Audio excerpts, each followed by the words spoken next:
Welcome to SP news. ముందుగా headlines.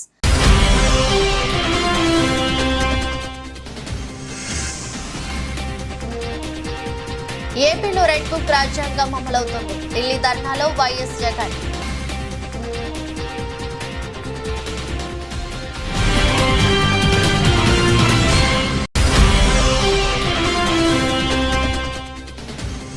RTC కార్మికులను PRC పరిధిలోకి ఎప్పుడు తెస్తారో చెప్పాలన్న బీఆర్ఎస్ ఎమ్మెల్యే హరీష్ రావు.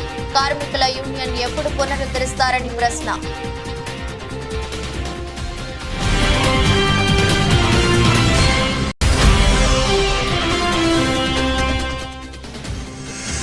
ప్రకాశం జిల్లాను వెనుకబడిన జిల్లాగా గుర్తించి కేంద్ర బడ్జెట్లో ప్రకటించిన కేంద్రం.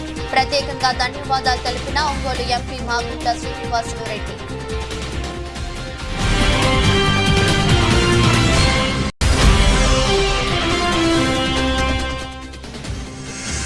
నిరుద్యోగుల సమస్యపైన వాయిదా తీర్మానం అనుమతించని స్పీకర్.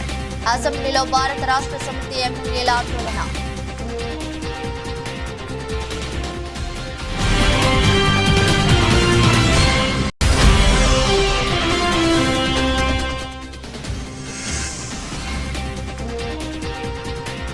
మెరిసిన దీప్తి షఫాలి. సెమీఫైనల్లో భారత్.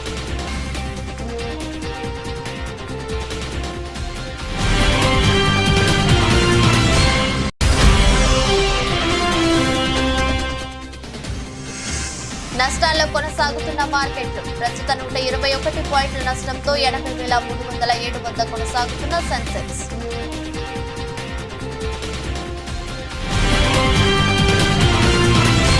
ప్రజలు శిక్షించిన బీఆర్ఎస్ నేతలు మారడం లేదని తెలంగాణ ముఖ్యమంత్రి రేవంత్ రెడ్డి అన్నారు. బుధవారం తెలంగాణ అసెంబ్లీ సమావేశాలు ప్రారంభమయ్యాయి. అసెంబ్లీలో సీఎం గత ప్రభుత్వంపై విమర్శలు గుప్పించారు. దేవుడు మీకు మంచి బుద్ధి ప్రసాదించుగా కానీ మాత్రమే ప్రార్థించగలమన్నారు. తెలంగాణపై కేంద్రం వివక్ష చూపిందని, ఇందుకు కేంద్ర మంత్రులు బండి సంజయ్, కిషన్ రెడ్డి క్షమాపణలు చెప్పాలని డిమాండ్ చేశారు. పంచాయతీలుగా మారిన తండాలకు రోడ్డు మార్గం లేదని, అన్ని తండాలకు మండల కేంద్రం నుంచి బీటీ రోడ్లు వేస్తామని తెలిపారు. తండాలకు విద్యుత్ సౌకర్యం కూడా కల్పిస్తామన్నారు. గత బీఆర్ఎస్ ప్రభుత్వం 7 లక్షల ఇళ్లకు తాగునీరు తవ్వలేదని ఆరోపించారు. తండాలకు 100% రోడ్లు వేయాలని నిర్ణయించామన్నారు.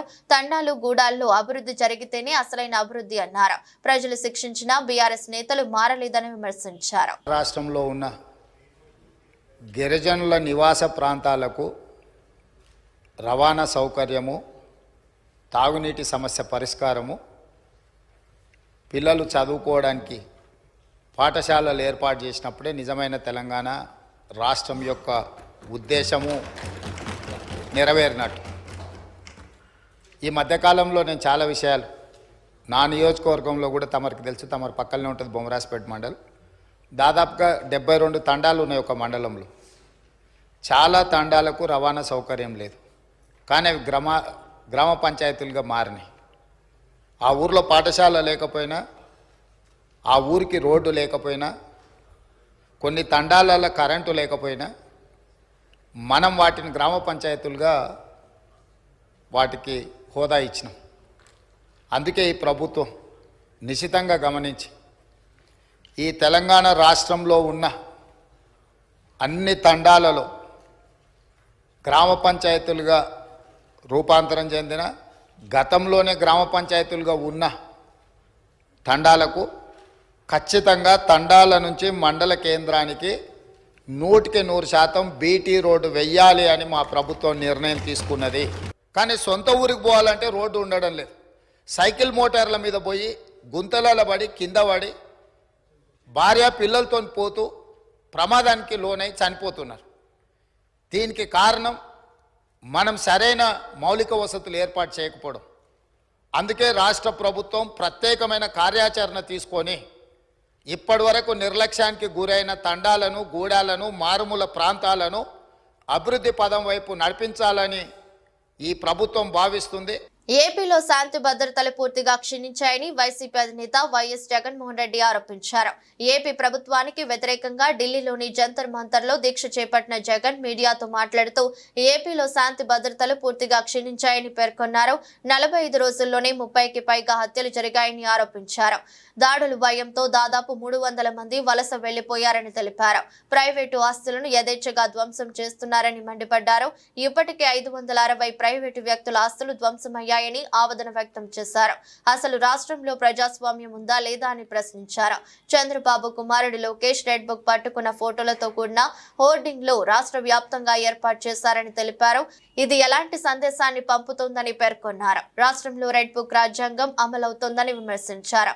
దాడులు చేస్తున్నా, చంపుతున్నా, ఆస్తులు ధ్వంసం చేస్తున్న వారిపై ఇప్పటి వరకు ఎలాంటి చర్యలు తీసుకోలేదని పేర్కొన్నారు. This country, in the capital of our country, we stand before and we question whether democracy is prevalent or not. In our state, the state of Andhra Pradesh, where the very word democracy means equitable justice. And today in the state of Andhra Pradesh, you have a scenario where equitable justice is denied, where democracy stands limping. That is the plight.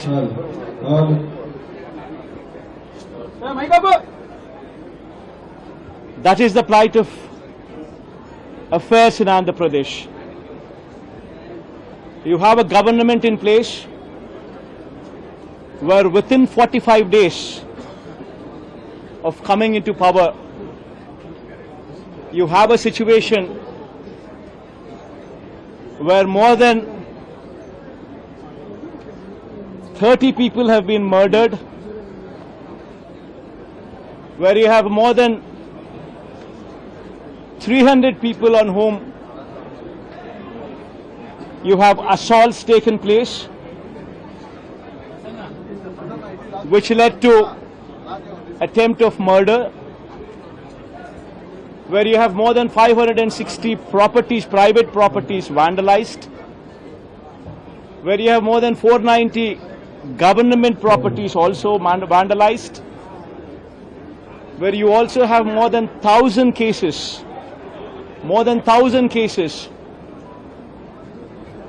where you have a situation of assaults taking place. AP శాసన మండలిలో మంత్రి లోకేష్ మాట్లాడుతూ ఎంతమంది పిల్లలు ఉన్నా తల్లికి వందనం ఇస్తాం. ఆ హామీకి మా ప్రభుత్వం కట్టుబడి ఉందని, అయితే విధి విధానాలకు అధ్యయనం చేయడానికి కొంత సమయం కావాలని మేము కోరడం జరిగింది. త్వరలో తల్లికి వందనం ఎంతమంది పిల్లలు ఉన్నా అందరికీ ఇస్తాం. ఇది మా లక్ష్యం. మీరన్నట్టు గతంలో 15,000 రూపాయలని, తర్వాత అది కాస్త నెక్స్ట్ ఇయర్ 14,000కి అయింది, తర్వాత 13,000కి అయింది. 1,000 రూపాయలు టీఎంఎఫ్ అన్నారు, ఇంకో 1,000 రూపాయలు ఎస్ఎంఎఫ్ అని అది డబ్బులు తీసుకుంటాం జరిగింది. అంతేకాకుండా ఎలిజిబిలిటీ క్రైటీరియా కూడా మార్చడం జరిగింది అధ్యక్ష.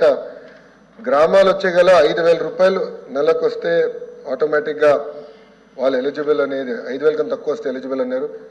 అట్లా మళ్ళీ దాన్ని మార్చారు. భూమి కూడా అది కూడా మార్చారు. దాని తర్వాత ఎలక్ట్రిసిటీ కన్జంప్షన్ విషయంలో కూడా కొన్ని నుసుకలు జరిగినాయి. ఇంతేకాకుండా పాదయాత్రలో కూడా నేను అనేక మందిని కలిసినప్పుడు వాళ్ళు చాలా స్పష్టంగా, మేము ఇప్పుడు అప్పు చేసి ఒక 4 వీలర్ 4th హ్యాండ్ బండి కొన్నాం అంటే 30,000 రూపాయలు 40,000 రూపాయలు పెట్టి ఒక స్కార్పియో కొనుక్కున్నాం. ఇమీడియట్గా తీసుకున్న వెంటనే మా తెల్ల కార్డు పోయింది, దానివల్ల మాకు రావాల్సిన సంక్షేమ కార్యక్రమాలన్నీ పోయినాయని వాళ్ళు నాకు చెప్తాం కూడా జరిగింది. ఇది కూడా మేము డిస్కస్ చేస్తున్నాం. ఎందుకంటే గ్రామ సచివాలయ, వార్డు సచివాలయాలు స్వామి గారి కింద ఉంది, మళ్ళీ ఆర్టీజీ నా కింద ఉంది. మీ ఇద్దరం కూర్చుని డేటాని కూడా ప్యూరిఫై చేయాలి, పకడ్బందీగా ఇది అమలు చేయాలనేది లక్ష్యంతో మేము చేస్తున్నాం అధ్యక్ష. సో మీకు ఎలాంటి సందేహం అవసరం లేదు. అర్హులు ఎంతమంది ఉన్నా ఇవ్వాలనేదే ఎన్డీఏ ప్రభుత్వం లక్ష్యం. అది మేము సాధిస్తాం. రెండోది, ఇది బోత్ ప్రభుత్వం ప్రైవేట్ పాఠశాలలకు వెళ్ళే విద్యార్థులకి వర్తిస్తుంది. ఇంకో పక్కన పెద్దలు అన్నట్టు అధ్యక్ష 2019 నుంచి 24తో పోల్చితే ప్రభుత్వ పాఠశాలలో సుమారుగా 72,000 మంది విద్యార్థులు తగ్గారు అధ్యక్ష. నిరుద్యోగులకు జాబ్ క్యాలెండర్ ప్రకటనతో పాటు ఇతర న్యాయమైన డిమాండ్లు చర్చించాలని కోరుతూ కేటీఆర్ వేసిన ప్రతిపాదనను స్పీకర్ తిరస్కరించారు. నిరుద్యోగుల సమస్యపైన వాయిదా తీర్మానం అనుమతించినందుకు అసెంబ్లీలో భారత రాష్ట్ర సమితి ఎమ్మెల్యేల ఆందోళనకు దిగారు. ప్లకార్డులతో పాటు నిరుద్యోగుల సమస్యలను పరిష్కరించాలని నినాదాలు చేస్తూ అసెంబ్లీ నుండి బయటకు వచ్చారు. వాయిదా ప్రతిపాదన శ్రీ కె తారక రామారావు గారు మరియు ఇతరులు నిరుద్యోగులకు జాబ్ క్యాలెండర్ ప్రకటనతో పాటు ఇతర న్యాయపరమైన డిమాండ్ల పరిష్కారం గురించి చర్చించాలని కోరుతూ ఇచ్చిన వాయిదా ప్రతిపాదన తిరస్కరించడమైనది.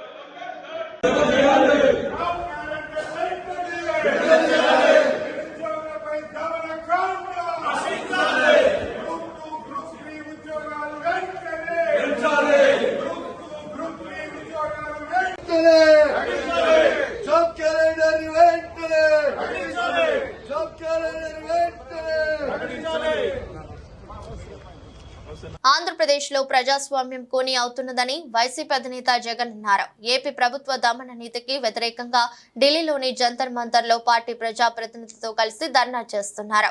ఆయనకు యూపీ మాజీ ముఖ్యమంత్రి అఖిలేష్ యాదవ్ మద్దతు పలికారు. దీక్షా శిబిరానికి వచ్చి సంఘీభావం ప్రకటించారు.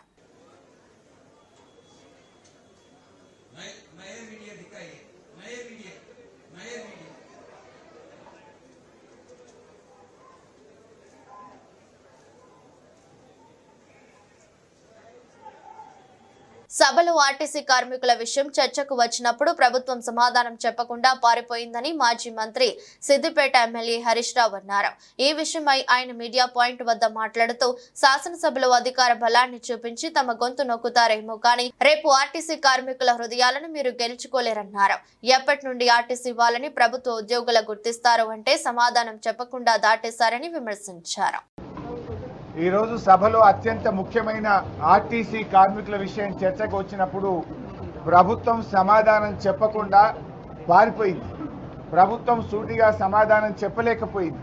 మేము సూటి ప్రశ్నలు వేసిన ఏ ప్రశ్నకు కూడా సమాధానం చెప్పకుండా ఊకదంపుడు ఉపన్యాసాలు కొట్టి ఆరోపణలు చేసి తప్పించుకోవాలని ప్రయత్నం చేసినారు. శాసనసభలో మందబలంతోనో అధికారాన్ని ఉపయోగించో సభా నాయకుడిగా మీరు మా గొంతు నొక్కుతారేమో కానీ రేపు ఆర్టీసీ కార్మికుల హృదయాలను మాత్రం మీరు గెలుచుకోలేరు. ఇవాళ అర్థమైంది. రాష్ట్రంలో ఆర్టీసీ కార్మికులందరూ కూడా గమనిస్తూ ఉన్నారు. ఈ ప్రభుత్వం ఎన్నికల ముందు ఏం చెప్పింది, గెలిచిన తర్వాత ఏం చేస్తుందో ఇవాళ రాష్ట్రంలోని ఆర్టీసీ కార్మికులందరూ కూడా చూశారు. మేమేమడిగాం, మా ప్రభుత్వం ఉన్నప్పుడు ఆర్టీసీ ఉద్యోగులను ప్రభుత్వ ఉద్యోగులుగా గుర్తిస్తూ నిర్ణయం తీసుకున్నాం. అసెంబ్లీలో బిల్లు పాస్ అయింది. గవర్నర్ గారు ఆమోదించిండ్రు. గెజిట్ కూడా పబ్లికేషన్ అయింది. ఏ డేట్ నుంచి వాళ్ళని తీసుకుంటారంటే దానికి సమాధానం చెప్పలేదు. 8 నెలలైంది మీ ప్రభుత్వం వచ్చి. 8 నెలలైనా గుర్తించలేదు. ఎప్పటి నుంచి వాళ్ళని ప్రభుత్వ ఉద్యోగులుగా గుర్తిస్తారంటే సమాధానం చెప్పకుండా దాటేశారు. యూనియన్ పునరుద్ధరణ గురించి అడిగితే సమాధానం చెప్పలేదు.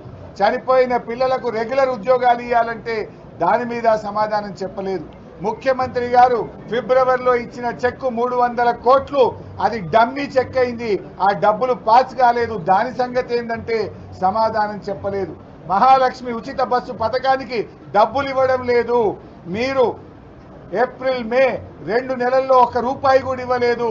ఎందుకు ఇవ్వలేదు, ఎప్పుడు ఇస్తారు అంటే దానికి సమాధానం చెప్పలేదు. గుంటూరు, కర్నూలు, నెల్లూరు జిల్లాల్లోని వెనుకబడ్డ ప్రాంతాలతో ఏర్పాటు చేయబడి అన్ని రంగాలలో ఇప్పటికే వెనుకబడిన ప్రకాశం జిల్లాను వెనుకబడిన జిల్లాగా గుర్తింపు చేసి కేంద్ర బడ్జెట్ లో ప్రకటింపజేసినందుకు ఆంధ్ర రాష్ట్ర ముఖ్యమంత్రి నారా చంద్రబాబు నాయుడుకి జిల్లా ప్రజల తరపున ఒంగోలు పార్లమెంట్ సభ్యులు మాగుంట శ్రీనివాసులు రెడ్డి ప్రత్యేకంగా ధన్యవాదాలు తెలియజేశారు. ఈ బడ్జెట్ అలొకేషన్ రావటం అనేది చాలా సంతోషకరమైన విషయం. ఇది ఇక ఇండస్ట్రియల్ డెవలప్మెంట్ అనేది, ఇండస్ట్రియల్ కారిడార్స్ అనేది వైజాగ్ టు చెన్నై కారిడార్ ఉన్నాయి, బెంగళూరు టు కొత్త కృష్ణపట్నం టు బెంగళూరు ఉన్నాయి.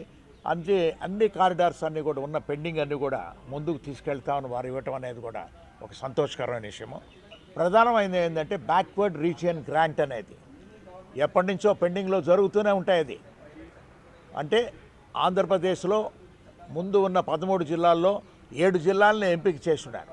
ఇప్పుడు మరలా ఇంకొక 3 జిల్లాలను కూడా కలుపుకొని అందులో మాకు ప్రత్యేకంగా ప్రకాశం జిల్లాను కూడా చేసినందుకు కూడా ముఖ్యంగా ఫస్ట్ మా ముఖ్యమంత్రి వర్యులు నారా చంద్రబాబు నాయుడు గారికి ధన్యవాదాలు కూడా తెలుపుకుంటూ, అంటే బ్యాక్వర్డ్ రీజియన్ అనేది యాక్చువల్గా రేపు 24వ తారీఖు జూన్ 24వ తారీఖు పార్లమెంట్లో క్వశ్చన్గా మొదటి క్వశ్చన్గా నాది ఉన్నది. అది ఆస్పిరేషనల్ డిస్ట్రిక్ట్స్ అనేది కూడా ఎందుకేమిటంటే ప్రకాశం జిల్లాని ఎందుకు మీరు ఆస్పిరేషనల్ అంటే బ్యాక్వర్డ్ ఏరియాగా కూడా చేయలేదని పదే పదే అడుగుతూ వచ్చాం.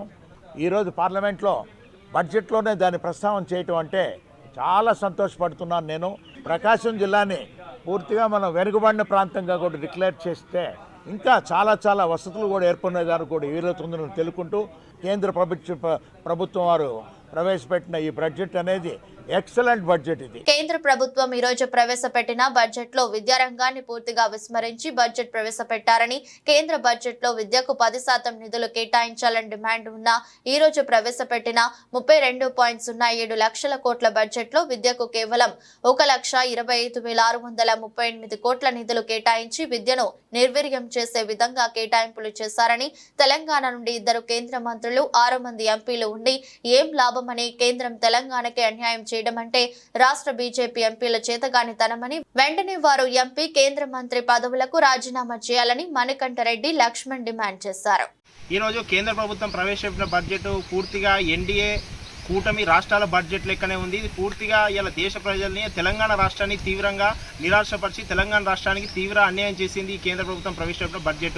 ఇలా కేంద్ర ప్రభుత్వం ఈరోజు బడ్జెట్ ప్రవేశపెడితే ఆ బడ్జెట్లో బీహార్, ఆంధ్రప్రదేశ్ రాష్ట్రాలకు ఎక్కువ ప్రాధాన్యత ఇచ్చారు తప్ప కానీ తెలంగాణ పట్ల ఒక్క కేటాయింపుల పట్ల కూడా ప్రధాని స్పందించకపోవడం, అదేవిధంగా విభజన కేటాయింపులకు సంబంధించి దాన్ని కూడా మంజూరు చేయకపోవడం సిగ్గుచేటు. ఇలా తెలంగాణ విభజన హామీ చట్టం ప్రకారం తెలంగాణకు జిల్లాకు నవోదయ పాఠశాల, కేంద్ర విశ్వవిద్యాలయం, IIIT, IIM లాంటి అనేక విద్యా సంస్థలు రావాలని విభజన చట్టం చెప్తా ఉన్నా. ఇలా 3వసారి అధికారంకి వచ్చిన మోడీ ఈసారి బడ్జెట్ కేటాయింపులోనైనా ఈ విభజన హామీ చట్టాలు అమలు చేస్తారని భావిస్తే ఆంధ్రప్రదేశ్ సంబంధించి విభజన హామీ చట్టాలు అమలు కట్టుబడి ఉన్నామంటారు తప్ప కేంద్రం కానీ తెలంగాణ విభజన హామీ చట్టంపై ఊసే లేదు.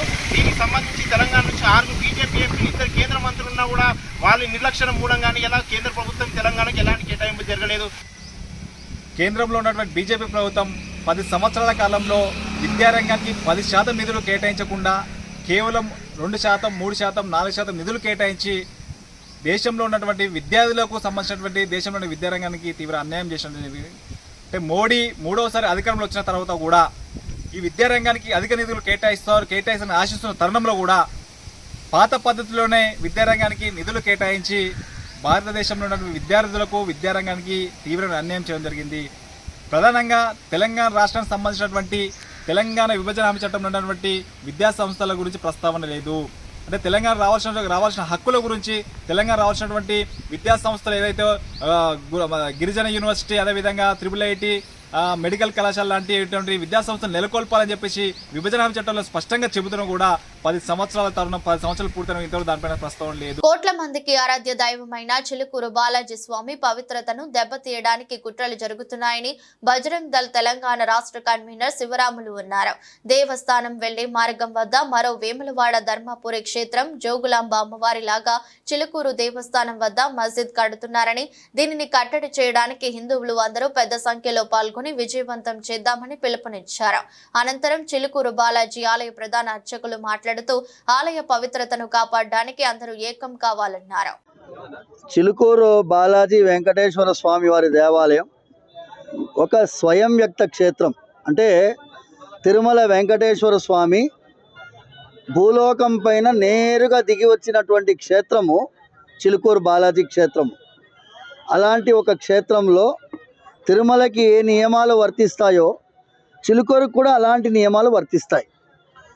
తిరుమల క్షేత్రం చుట్టూ 2 కిలోమీటర్ రేడియస్లో ఏ అన్య మత సంస్థ కానీ ఒక ప్రార్థనా స్థలాన్ని కానీ కొత్తగా నిర్మించడానికి అవకాశం లేదు. ఆ జీవోని మేము మళ్ళీ ప్రార్థిస్తున్నాము ప్రభుత్వాన్ని మీ ద్వారా. ఎందుకంటే ఇవాళ కొంచెం ఒక విచిత్రమైన సంఘటన జరిగింది. నూతనంగా ఒక మస్జిద్ నిర్మాణం చేయాలనేటటువంటి ప్రయత్నం ప్రారంభించినందువల్ల వాళ్ళు కూడా మా సోదరులే, వాళ్ళంటే మాకు అభిమానమే. కానీ ఈ దివ్యక్షేత్రముగా ఉండేటటువంటి చిలుకూరు బాలాజీ క్షేత్రానికి ఒక మతర సామరస్యానికి ప్రతీకగా ఉన్నటువంటి చిలుకూరు బాలాజీ క్షేత్రానికి ఇవాళ రోజు మత ఘర్షణలు రాకుండా అందరూ ఐకమత్యంగా జీవించేటట్టుగా ఆ మత పెద్దల్ని కూడా మేము ప్రార్థించేది.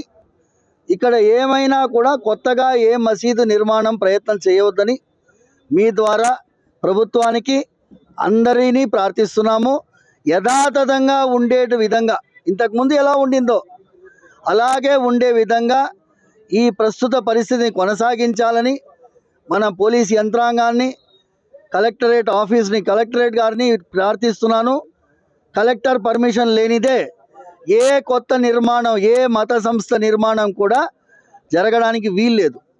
అలాంటిది కలెక్టర్ గారిని కూడా నేను జోక్యం చేసుకోవాలని ప్రార్థిస్తూ, ఏ ప్రయత్నమైనా ప్రారంభించి ఉంటే దాన్ని విరమించుకోవాలని మా సోదరుల్ని విన్నవిస్తున్నాను, ప్రార్థిస్తున్నాను, విజ్ఞాపిస్తున్నాను. సర్వే జన సుఖినో భవంతు, సమస్త సన్మంగళాన్ని. అధ్యక్ష అంటూ కోవూరు తొలి మహిళా ఎమ్మెల్యే వేమిరెడ్డి ప్రశాంత్ రెడ్డి అసెంబ్లీలో ప్రసంగించారు. కోవూరు ప్రజల తరపున తన గళాన్ని వినిపించారు. గత ప్రభుత్వ విధానాలను ఎండగడుతూ ల్యాండ్ టైటిలింగ్ యాక్ట్ పై ధ్వజమెత్తారు. బుధవారం అసెంబ్లీ సమావేశాల సందర్భంగా గత వైసీపీ ప్రభుత్వం తీసుకువచ్చిన ల్యాండ్ టైటిలింగ్ యాక్ట్ చట్టాన్ని రద్దు చేస్తూ రాష్ట్ర రెవెన్యూ, స్టాంపులు మరియు రిజిస్ట్రేషన్ శాఖ మంత్రి అనగాని సత్యప్రసాద్ ప్రతిపాదించిన బిల్లుపై జరిగిన చర్చలో ఆమె మాట్లాడారు. ప్రజలకు గుదిబండలా తయారైన చట్టాన్ని రద్దు చేస్తూ నిర్ణయం తీసుకోవడంపై ప్రభుత్వానికి ప్రత్యేక ధన్యవాదాలు తెలిపారు. అధ్యక్ష, సభలో మాట్లాడేందుకు అవకాశం ఇచ్చిన మీకు ముందుగా ధన్యవాదాలు. అధ్యక్ష, నాకు ఎమ్మెల్యేగా అవకాశం ఇచ్చిన ముఖ్యమంత్రి శ్రీ నారా చంద్రబాబు నాయుడు గారికి, నన్ను ఆశీర్వదించి అసెంబ్లీకి పంపిన కోవూరు నియోజకవర్గ ప్రజలకు కృతజ్ఞతలు తెలుపుతున్నాను. మొదటిసారిగా అసెంబ్లీలో ల్యాండ్ టైటిలింగ్ యాక్ట్ పై మాట్లాడే అవకాశం రావడం చాలా సంతోషం. వైసీపీ ప్రభుత్వం తీసుకొచ్చిన ల్యాండ్ టైటిలింగ్ యాక్ట్ అనేది భూ యజమానుల మెడకు ఉరితాడు లాంటిది. టైటిలింగ్ యాక్ట్ ప్రజల భూములు గుంజుకునేందుకు తెచ్చిన నల్ల చట్టం ల్యాండ్ టైటిలింగ్ చట్టం. ప్రజల భూములను రక్షించేది కాదు, భక్షించేదిగా ఉంది. అధ్యక్ష, దశాబ్దాలుగా తమకు జీవనాధారమై ప్రాణాతి ప్రాణంగా భావించే భూమి హక్కు భద్రతను గత పాలకులు పెను ముప్పు తేవడంతో రైతులు ఆందోళనతో అల్లాడిపోయారు.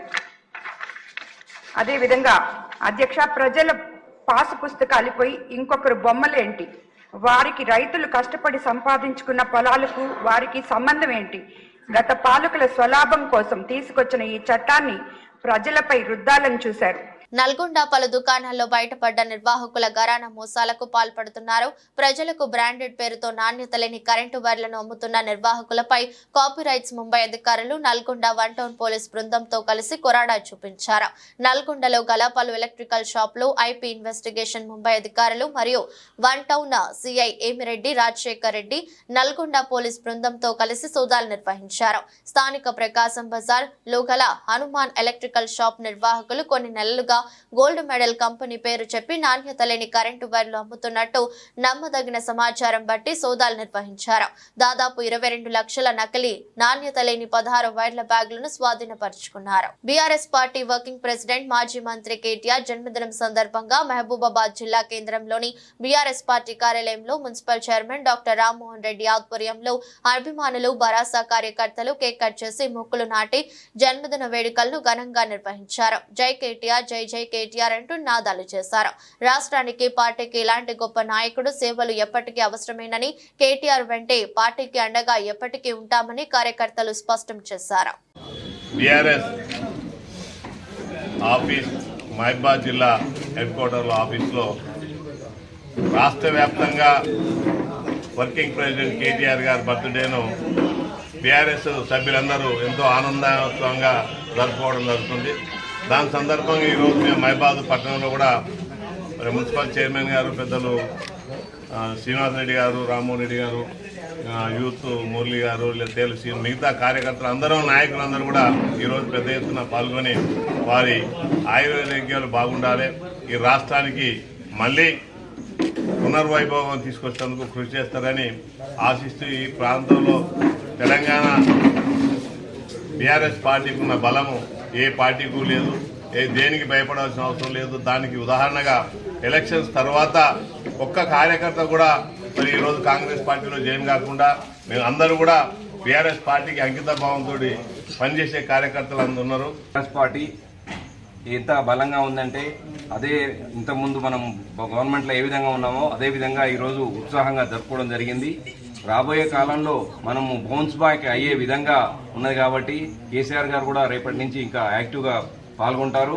ఎన్నో అభివృద్ధి కార్యక్రమాలు మనం ముందు తీసుకోవాల్సిన అవసరం ఉంది.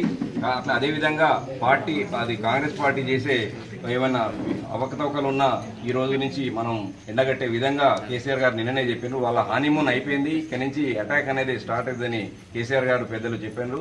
అదేవిధంగా కేటీఆర్ గారు ఎన్నో సందర్భాల్లో వారి యొక్క తప్పుల్ని ఎత్తి చూపుతూ ముందుకెళ్తున్నాం కాబట్టి ఈ 4 ఏళ్లలో తప్పనిసరిగా మళ్ళీ మన పార్టీ పునర్వైభవాన్ని తీసుకుని వచ్చే విధంగా మన యొక్క యువ నాయకులు కేటీఆర్ గారు ఉంటారని తెలియజేసుకుంటూ ఇక్కడ మహబూబాద్ నియోజకవర్గంలో కూడా మేమంతా కలిసికట్టుగా ఉండి పార్టీకి అన్ని విధాల రేపు రాబోయే ఎలక్షన్స్లో కానివ్వండి, రాబోయే ఏ విధమైన పోరాటంలో కానీ వెనుకపోవని అందరం సంఘటితంగా ముందుకెళ్తామని తెలియజేసుకుంటూ ప్రతి ఒక్కరికి ఈ యొక్క శుభాకాంక్షలు తెలియజేస్తున్నాం. తమిళ అగ్ర దర్శకుడు Lokesh Kanagaraj super star Rajinikanth combination లో వస్తున్న తాజా చిత్రం కూలీ సన్ పిక్చర్స్ బ్యానర్ పై కళానిధి మారన్ ఈ సినిమాను భారీ బడ్జెట్ తో నిర్మిస్తుండగా తలైవా కెరీర్ లో ఇది 171వ సినిమా. South Indian music sensation Anirudh ఈ చిత్రానికి సంగీతం అందించనున్నారు.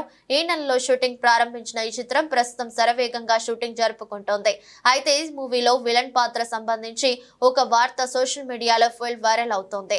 ఈ మూవీలో తలైవర్ ను ఢీ కొట్టే పాత్రలో టాలీవుడ్ అగ్రనటుడు అక్కినేని నాగార్జున నటించబోతున్నట్లు తెలుస్తోంది. ఒకవేళ ఇదే నిజమైతే అటు రజనీ ఫ్యాన్స్ తో పాటు ఇటు నాగ్ ఫ్యాన్స్ పండగని చెప్పుకోవాలి. మరోవైపు నాగార్జున ఇంతకు ముందు ఓ బాలీవుడ్ చిత్రంలో విలన్ కనిపించి అలరించాడు. దీంతో మరోసారి విలన్ గా నటిస్తుండటంతో ఈ సినిమాపై భారీ అంచనాలు ఉన్నాయి. ఇక ఈ సినిమాపై చిత్ర యూనిట్ నుంచి అధికారిక ప్రకటన రావాల్సి ఉంది. మహిళల ఆసియా కప్ లో జైత్ర యాత్ర కొనసాగిస్తున్న భారత జట్టు సెమీస్ లో అడుగు పెట్టింది. వరుసగా 3 మ్యాచ్లను విజయం సాధించిన టీమిండియా టైటిల్ కు 2 గల దూరంలో నిలిచింది. మంగళవారం నేపాల్ పై 82 పరుగుల తేడాతో భారత్ జయబేరి మోగించింది. మొదట షఫాలి వర్మ విధ్వంసానికి జడుసుకున్న ప్రత్యర్థిని ఆల్రౌండర్ దీప్తి శర్మ స్పిన్ ఉచ్చులో పడేసింది. దాంతో నేపాల్ నిర్ణీత ఓవర్లలో 96 పరుగులకే పరిమితమైంది. ఆడిన 3 మ్యాచ్ల్లో జయకేతనం ఎగురవేసిన టీమిండియా సెమీస్ కు దూసుకెళ్లింది. డిఫెండింగ్ ఛాంపియన్ టీమిండియా మహిళల ఆసియా కప్ లో అజేయంగా దూసుకెళ్తోంది. తొలి పోరులో పాకిస్తాన్ ను ఆపై యుఏఈని చిత్తు చేసిన భారత జట్టు గలావారం నేపాల్ ను వణికించింది. భారీ ఛేదనలో నేపాల్ కు అరుంధతి రెడ్డి ఆదిలోనే షాక్ ఇచ్చింది. తన మొదటి ఓవర్లోనే ఓపెనర్ సంజానా కట్కా బౌల్డ్ చేసి నేపాల్ ను ఒత్తిడిలో పడేసింది. దేశీయ స్టాక్ మార్కెట్లు బుధవారం నష్టాల్లో ట్రేడ్ అవుతున్నాయి. నిన్న పార్లమెంట్ లో బడ్జెట్ ప్రవేశపెట్టిన నేపథ్యంలో మార్కెట్లు కుప్పకూలిన విషయం తెలిసిందే. ఇవాళ ఉదయం సైతం మార్కెట్లు ఫ్లాట్ గా మొదలయ్యాయి. క్రితం సెషన్ తో పోలిస్తే 80,343.38 పాయింట్ల వద్ద ఫ్లాట్ గా మొదలైంది. అదే సమయంలో నిఫ్టీ సైతం ఫ్లాట్ గా ట్రేడ్ అవుతుంది. ప్రారంభ ట్రేడింగ్ సెషన్ లో ఐటీసీ 2% పెరగ్గా బజాజ్ ఫైనాన్స్ షేర్లు 2% బలహీనపడ్డాయి. ప్రస్తుత సెన్సెక్స్ 121 పాయింట్ల నష్టంతో 80,307 వద్ద కొనసాగుతుంది. నిఫ్టీ 35.2 పాయింట్లు పతనమై 24,443.2 వద్ద ట్రేడ్ అవుతోంది. మార్కెట్లో HDFC life, Tata motors, tech Mahindra, ITC, SBI life insurance లాభాల్లో కొనసాగుతుండగా Tata consumer product, Bajaj finance, Nestle, HUL, Grasim నష్టాల్లో కొనసాగుతున్నాయి. వార్తలు ముగించే ముందు మరోసారి హెడ్లైన్స్.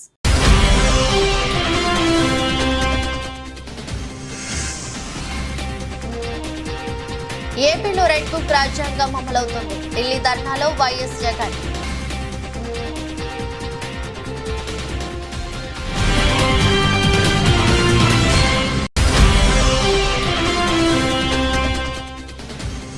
ఆర్టీసీ కార్మికులను పీఆర్సీ పరిధిలోకి ఎప్పుడు తెస్తారో చెప్పాలన్న బీఆర్ఎస్ ఎమ్మెల్యే హరీష్ రావు. కార్మికుల యూనియన్ ఎప్పుడు పునరుద్ధరిస్తారని ప్రశ్న.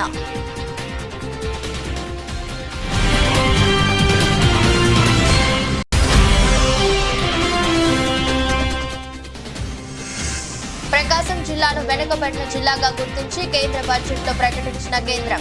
ప్రత్యేకంగా ధన్యవాదాలు తెలిపిన ఒంగోలు ఎంపీ మాగుంట శ్రీనివాసులు రెడ్డి.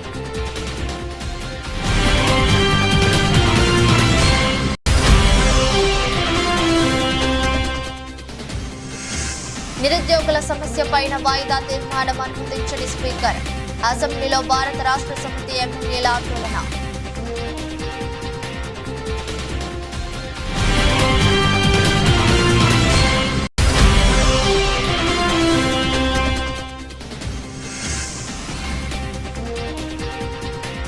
మెరిసిన దీప్తి షఫాలి, సెమీఫైనల్లో భారత్.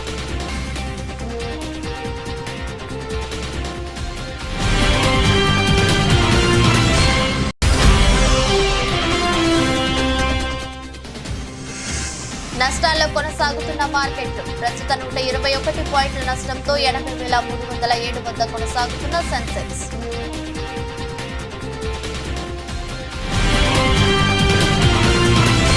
ఇది రోజు బులెటిన్. మరో బులెటిన్లో మళ్ళీ కలుద్దాం. అంతవరకు సెలవు. నమస్కారం.